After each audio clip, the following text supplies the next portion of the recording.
நண்பா எல்லாம் எப்படி இருக்கீங்க? இந்த வீடியோவில் சிஎம் ஹெல்ப்லைன் செல்லில் எப்படி ஒரு கம்ப்ளைண்ட்டை ரைஸ் பண்ணுறது, அதுக்கு முன்னதாக எப்படி ஒரு முறையான அக்கௌண்ட்டை உருவாக்குறது, இதே போல் பலவிதமான தகவல் வச்சு இந்த வீடியோ பார்க்க போகிறோம். ஸோ அதுக்கு முன்னதாக சின்னதாக ஒரு ஸ்பான்சர் கண்டென்ட்டோட வீடியோக்குள்ளே போயிடுவோம். This video sponsor by SPO private limited Tiruvannamalai.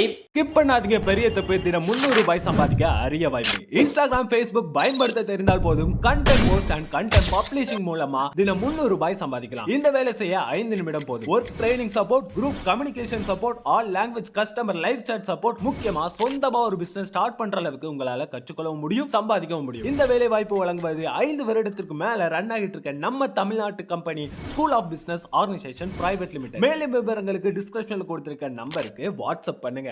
Sir, Ishtek plus the videos posted here are for educational purpose only and none of you should attempt to watch it and will never take any responsibility for it.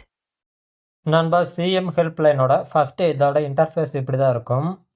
இதில் first எப்படி login பண்ணுறது, அதாவது sign-up எப்படி பண்ணுறது அப்படின்றத பார்த்துருவோம்.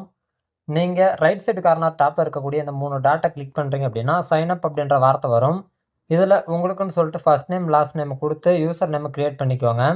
இப்போ என்னோடய ஃபோன் நம்பர் போட்டு தங்கிட்டு ஆல்ரெடி அக்கௌண்ட் எக்ஸிட் அப்படின்றது நீங்கள் சப்மிட் அப்படின்றத கொடுக்கும்போது உங்களுக்கு ஒரு ஓடிபி ஷோ ஆகும்.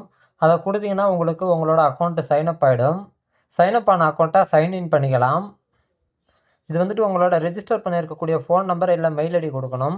இப்போ என்னோடய ஃபோன் நம்பர் நான் கொடுத்து உள்ளார போயிடுறேன்.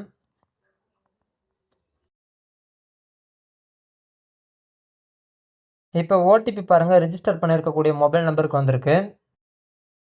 இப்போ ஓடிபி பாருங்கள், என்ட்ரு பண்ணியாச்சு. வெரிஃபை அப்படின்றத கொடுத்து நம்ம உள்ளார போயிடலாம். இதில் நீங்கள் ஆல்ரெடி இருக்கக்கூடிய கம்ப்ளைண்ட், அதாவது கிரேயான்ஸ் அப்படின்னு சொல்லுவாங்க, அதையும் உங்களால் செக் பண்ண முடியும். ஸோ பாருங்கள், நான் ஆல்ரெடி ரைஸ் பண்ணியிருக்கக்கூடிய கம்ப்ளைண்ட்டு.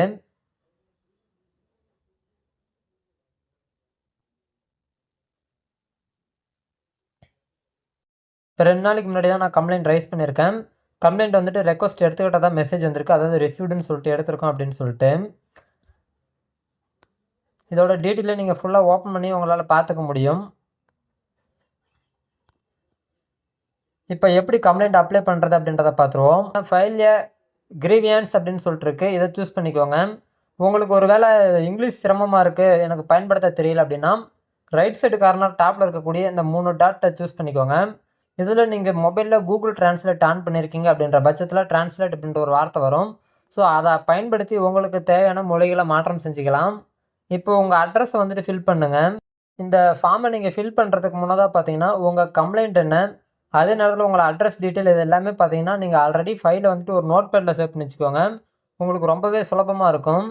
இப்போ பாருங்கள், எனக்கான ஃபைலை நான் அங்கே நோட் பேடில் வச்சுருக்கேன்.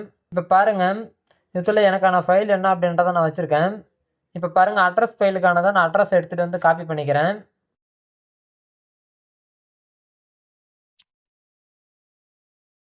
இப்போ காப்பி பண்ண அட்ரஸ் வந்துட்டு இங்கே பேஸ்ட் பண்ணிக்கோங்க.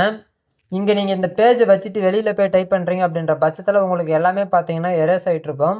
ஸோ இப்போ நீங்கள் இதே போல் டைப் பண்ணுறதுனால உங்களுக்கு சுலபமாக பண்ணிக்க முடியும். அடுத்தது உங்கள் பாலினத்தின் பெயர் நீங்கள் ஆனா பெண்ணா அப்படின்றத சூஸ் பண்ணிக்கோங்க. நீங்கள் மாற்றுத்திறனாளி நபரான்னு கேட்குறாங்க, அதாவது நீங்கள் ஹேண்டிகேப் அப்படின்ற பட்சத்தில் ஆமான்றதை கொடுத்துருங்க, இல்லைனா இல்லைன்னு கொடுத்துருங்க. கம்ப்ளைண்ட் எந்த வகையை சேர்ந்தது அப்படின்றத சூஸ் பண்ணிக்கோங்க. நான் பொதுவாக கொடுக்குறேன். அடுத்தது பாருங்கள், இதுக்கான கம்ப்ளைண்ட்டுக்கான இதுதான். ஸோ அந்த பாருங்கள், வாக்கியத்தை நான் காப்பி பண்ணிக்கிறேன். காப்பி பண்ணிவிட்டு இங்கே வந்துட்டு அந்த வாக்கியத்தை நம்ம பேஸ்ட் பண்ணிக்கலாம். இப்போ இதை வந்துட்டு நம்ம போல்டு ஹைலைட் இதுமாரி பண்ணி காட்ட முடியும். இப்படி செலக்ட் பண்ணுறீங்க அப்படின்ற பட்சத்தில் உங்களுக்கு வார்த்தைகள் எதுவுமே ஷோ ஆகாமல் இருக்கும். அப்போ வந்துட்டு பேஜுக்கு வெளியில் ஒரு பக்கம் தொடறீங்க அப்படின்னா உங்களுக்கு ஆட்டோமேட்டிக்காக அது மறைஞ்சிரும். இப்போ பாருங்கள், உங்களுக்கு போல்டு வேணும்னா போல்டு செலக்ட் பண்ணிக்கலாம். அதே நேரத்தில் அதோட ஃபாண்ட் சைஸ் அதிகப்படுத்துறதுனா கூட உங்களால் அதிகப்படுத்த முடியும். கலரை மாற்றலாம், பேக்ரவுண்டு கலரை மாற்றலாம், எல்லா வசதியுமே இருக்குது. இப்போ ஒன்ஸ் வெளியில் கிளிக் பண்ணிக்கிறேன். இப்போ பாருங்கள், டெக்ஸ்ட்டோட கலரை மாற்றுறேன். இப்போ பாருங்கள், நான் வந்துட்டு ரெட்டில் கொடுக்குறேன். இதே போல் பார்த்தீங்கன்னா உங்களுக்கு எல்லாத்தையுமே கலரை மாற்றி கொடுக்க முடியும். நண்பா, அடுத்ததாக பார்த்தீங்கன்னா நீங்கள் கம்ப்ளைண்ட் வந்துட்டு எந்த துறை கீழே கொடுக்க நினைக்கிறீங்க. உதாரணத்துக்கு சுற்றுலா இதே போல் கொடுக்கும்போது நம்ம வனத்துறை இதே போல் கேட்டகரியில் சூஸ் பண்ணணும். ஸோ அதே போல் நீங்கள் எந்த கம்ப்ளைண்ட் கொடுக்குறீங்களோ அதுக்கு கீழே அதோட உட்பிரிவுகள் கீழே வர துறைகள் எல்லாமே கீழே அடங்கி வரும். ஸோ அது எல்லாமே அடுத்தடுத்த பகுதியில் வந்துட்டு பார்த்திங்கன்னா தொடர்ச்சியாக மாறி வரும். அதுக்கு அடுத்தது பார்த்திங்கன்னா உங்களுக்கு தேவையான தாலுக்கா ஏரியாவை சூஸ் பண்ணிக்கோங்க. இந்த கிரியன்ஸ் அப்படின்றது எதுவும் தேவையில்லை. சப்ஜெக்ட்டில் வந்துட்டு இந்த கிரையான்ஸ் அப்படின்றத வச்சுக்கோங்க. அதாவது நம்ம கம்ப்ளைண்ட் ரைஸ் பண்ணுறோம் அப்படின்றதுனால கிரையான்ஸ் அப்படின்றத வச்சுக்கோங்க. உங்களுக்கு அந்த சம்மந்தப்பட்டது ஃபைல் ஏதாவது டாக்குமெண்ட் ஏதாவது நீங்கள் கொடுக்க நினைக்கிறீங்க தகவலை தெரிவிக்கிறதுக்காக வேண்டி, இல்லை உங்கள் ப்ரூஃப் ஏதாவது கொடுக்க நினைக்கிறீங்க அப்படின்ற பட்சத்தில் 40 MBக்குள்ளே இருக்க ஃபைலை நீங்கள் ஒரு பிடிஎஃபாக கன்வெர்ட் பண்ணி இதுக்கு நீங்கள் ஷேர் பண்ணலாம். ஷேர் பண்ணிவிட்டு சப்மிட் அப்படின்றத கொடுத்தீங்க அப்படின்னா உங்களுக்கு ஃபைல் ஆட்டோமேட்டிக்காக சப்மிட் ஆகிடும். நான் ஆல்ரெடி இதை வந்துட்டு ஃபைலை சப்மிட் பண்ணிட்டேன். இப்போ அதனால் நான் டிஸ்கனெக்ட் பண்ணிக்கிறேன். நான் சப்மிட் பண்ணியிருக்கக்கூடிய ஃபைலை தான் நீங்கள் வந்துட்டு இதுக்குள்ள மை டேஷ்போர்டில் இருக்கக்கூடியதில் ட்ராக் கிரைவியான்ஸ் அப்படின்றதில் நீங்கள் பார்த்தீங்க. இதுதான் நான் ரைஸ் பண்ணியிருக்கக்கூடிய கம்ப்ளைண்ட்டு. குறைஞ்சபட்சம் பார்த்தீங்கன்னா ஒரு 30 நாளைக்குள்ளே உங்களுக்கு இதுக்கான ரெஸ்பான்ஸ் கிடைக்கும்.